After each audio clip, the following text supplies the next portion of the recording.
मतलब ये हुआ कि वक्फ की संपत्ति है तो आप उस पर हाथ मत उठाओ, क्योंकि आप तो मुसलमानों की मज़ारें और मस्जिद छीनने के लिए ही वक्फ बिल ला रहे हो, तो वक्फ बिल इसलिए मत लाओ। अगर आप धारावी में अतिक्रमण हटाने के लिए गए हो तो वहां पर तो आप मस्जिद है इसीलिए आप आए हो, तो आप मुसलमानों को टारगेट कर रहे हो, तो वहां भी मत आओ। तो मतलब कहीं भी मत जाओ जहां पर मस्जिद मजार बनी हुई है, वहां जाओ ही मत।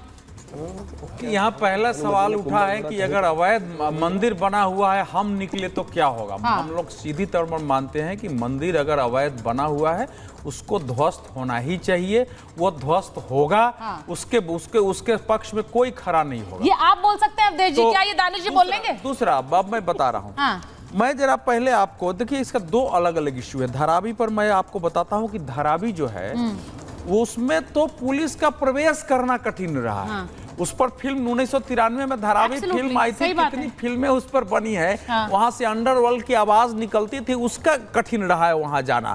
तो इनको मुबारक हो, अच्छा लगता है। मैं तेरा धारावी में मस्जिद कितने हैं, मैं 8-10 का नाम पढ़ के पहले सुना, तो कोई एक मस्जिद का विषय नहीं है। जरा मैं नाम पढ़ रहा हूँ धारावी के मस्जिदों का।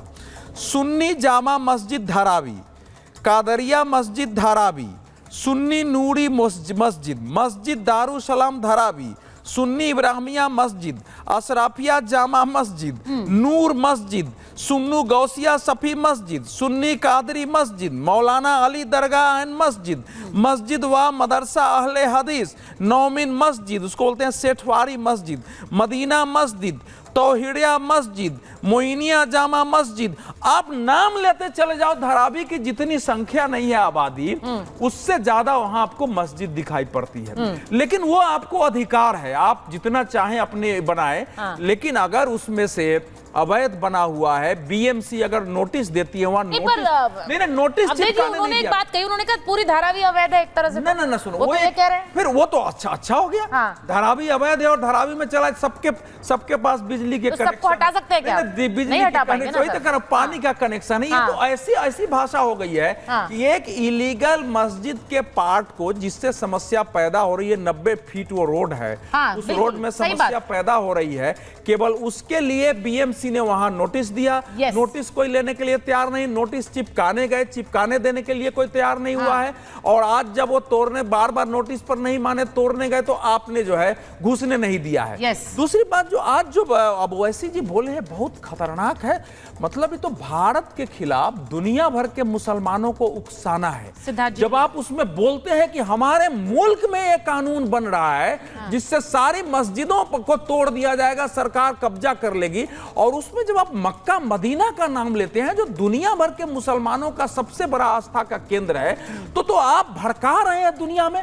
और मक्का और मदीना में वो बोल रहे थे कि उसका भी कागज मांगेंगे।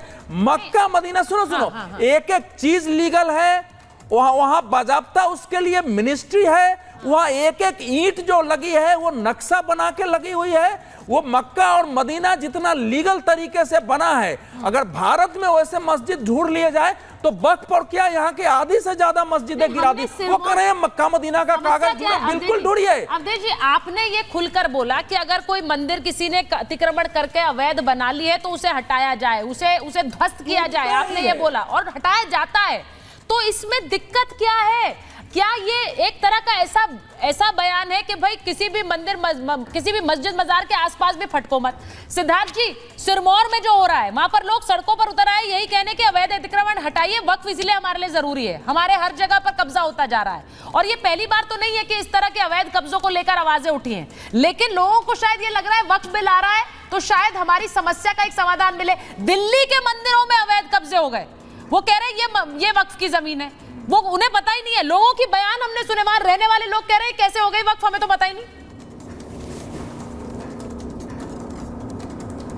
देखिए सुचरिता जी, मैं 2-3 बात का जवाब देता हूँ। पहली बात तो दानिश जी अभी कह रहे थे कि अगर मेरी याददाश्त बदल जाए तो फिर मैं अपने अस्तित्व को भूल जाऊंगा। क्या याददाश्त भूल गए तो हो सकता है बहुत कुछ अच्छा याद आ जाएगा दानिश भाई। फिर आपको हो सकता है याद आ जाएगी परदाना का नाम चुन्नी राम था, आपके भी पूर्वज सब एक ही हैं, भारत का स्त्रोत्र क्या है, वो सब बात अलग है। पर ये आर्गुमेंट लेना डिबेट में कि जो आंखों से दिख रहा है और वो जो गुम्बद दिख रहा है उसको आप नकार कैसे सकते हैं?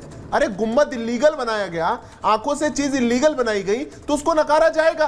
आप दिल्ली के मंदिरों का कह रही है सुचरिता जी, हम सब जानते हैं तमिलनाडु के अंदर पेरम्बूर जिले में एक गांव है, उस गांव में 1600 साल पुराना मंदिर था, वक्फ ने उसको क्लेम कर लिया, पूरे गांव को उन्होंने कहा ये पूरी जमीन हमारी है। इस्लाम आया 1500 साल पहले, पर वो जो मंदिर 1600 साल पहले बना वो भी वक्त की प्रॉपर्टी है। देश भर में आप मुझे पूरा कोई एक विश्व में देश बताइए, और वो चाहे इस्लामिक कंट्री हो, जहां पर वक्त की जैसी पावर भारत में है, पूरे गांव दिए जाते थे। नहीं, कुछ भी नहीं दिया जा सकता। ये बार बार जो मिसाल दी जा रही है। दूसरी बात, कंप्लीट करिए सिद्धार्थ जी, कंप्लीट करिए। मैं किसी के बीच में नहीं बोला था, मैं बस अपनी अंतिम बात बोल रहा हूं। पूरे विश्व के अंदर कहीं आप मेरे को दिखाइए कि वक्फ जैसी पावर कहीं और किसी और देश में हो, चाहे वो इस्लामिक देश हो। कोई मस्जिद दिखाइए जो कि ऐसे इलीगल इंक्रोच करके बनाई गई हो, कहीं नहीं है। तो भारत में छूट क्यों? भारत अनोखा देश है, भारत में कोई संविधान नहीं, भारत में कोई कानून का राज नहीं। और अंतिम बात बोलूंगा सुचरिता जी, मैं बिल्कुल अंतिम बात बोलूंगा। ये जो एक माइंडसेट बन चुका, जो आपके कहा गया ना अभी शो पे, जो पहले वक्ता बोल रहे थे कि सरकारों ने देने का काम किया था, यही तो बात है। 2014 के अप्रैल में दिल्ली की लुटियंस दिल्ली के 120 से ऊपर जमीनों को मनमोहन सिंह की सरकार ने वक्फ को देने का काम किया था, क्योंकि उनको पता था कि अभी चुनाव आ रहे हैं, हमें वोट लेना है। उसके बाकायदा मुकदमे हुए, मुकदमा जो है चला 1984 से मुकदमा चला। जब अगर आप करेंगे और आज तक उनको दिया कहां गया? मुसलमानों को जमीन डेवलप करने की इजाजत है, यही तो मैं बार बार कह रहा हूं। मुमताज साहब देखिए, सबसे बड़ी बात तो ये है कि वक्फ पर जब एक कानून लाई जा रही है, एक जेपीसी बैठी है, तो जो बड़े बड़े राजनीतिक दल है, अखिलेश जी की पार्टी है, यहाँ पर काका जी बैठे हुए हैं। अब मैं इसलिए बोलती हूँ कि बड़ी बड़ी पार्टियों को आगे आकर उस पर जो भी किसी तरह का कोई भ्रम है या सवाल है उन्हें दूर करना चाहिए।